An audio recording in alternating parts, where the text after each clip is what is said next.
Jin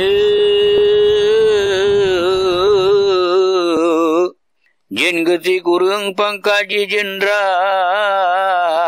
Abuyan jinan tigala raja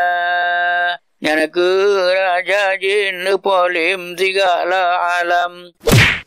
Tugas di gomenyan ejun bang luar biasa Jisa jantengku abu urong malam Yang kong iman edengku abiat goda Bandung pejabat yang na jabatan Urusan jinyan yopubun dosa Iman ulama zaman sekarang Lagi un pisang hoyang angin ba Asai belanja dengku kana di gomenyan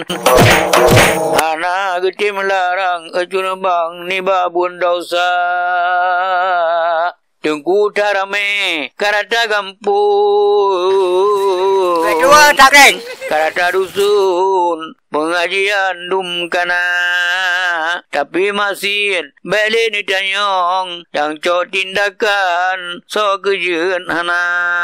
cukup beli masih dengku kadang lama kampung dengku yang larang dengku hana lidaya jamunnya takalan awal masalah main judi nyampai minta lampu sok tapi jamunnya generasi yang mileniumnya judi kai ke mata ke tungku ke ulama bak gede contoh urang hana sembayang kadang-kadang urang jak semula gede menjera-jera tu hana gewo sembayang lehu hana gewo sembayang asal lah masalah buka aurat nyo menurut ladim lagi aku beri menyerame urang buka aurat nya hana malali buka aurat menyo bapega dicai hana ban Baca tindakan tak sayang bau urusan gada. Hadengku na urum jawab panimpang rakatai. Yan hanjena ada nama bu matin hanjena lampung bila boleh po mate je dara. Ka betul ya dengku. Ino guna do ne bodaja. Yan belo hulung na wale nya bu. Bandung perkara macam urusan Monyohan apeng nawe cerita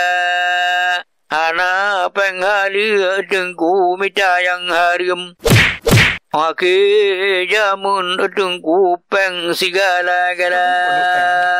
Pelamar utaman peng-peng bantuan Jika tu sedan yu cok gegada Yu rekayasa tanda tangan Buh pajan cilom kon watena Ingat ke dosa dengku yu mau berkaim Bersering dakim dengku watetru bala Ono ke kisah abang jin yang depan batin pemenasigra terima genasi dengku kabeh kalam hamba lun karang uronyo bumi desa